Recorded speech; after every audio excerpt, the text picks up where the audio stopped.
নমস্কার, আমি শিমলি কর্মকার। ধূমপান স্বাস্থ্যের জন্য ক্ষতিকর।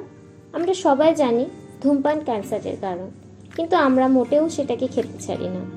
অনেকেই আছেন যারা ধূমপান ছাড়ার সমস্যায় ভুগছেন, কিন্তু ধূমপান ছাড়তে পারছেন না, আর একটা সুন্দর জীবনের পথে এগিয়ে যেতেও পারছেন না। আজকে তাই বলবো কিভাবে আপনি ঘরোয়া পদ্ধতিতে ধূমপানকে পরিত্যাগ করতে পারেন, একটি সুন্দর লাইফস্টাইল গড়ে তুলতে পারেন। সকালবেলা উঠে আদার চা বা আদার রস যদি আপনি খেতে পারেন, আপনি পেতে পারেন ধূমপান থেকে রেহাই।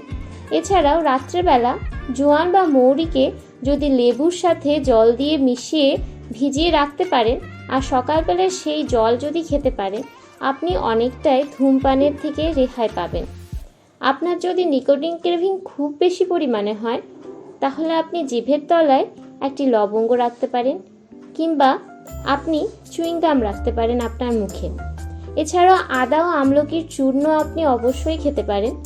আর অনেক সময় আপনি লেবুর রস দিয়ে, লবণ দিয়ে, জল দিয়ে মিশিয়ে যদি সেই শরবত খেতে পারেন, তাতেও আপনার ধূমপানের প্রতি অনেক নেশা কমে যাবে।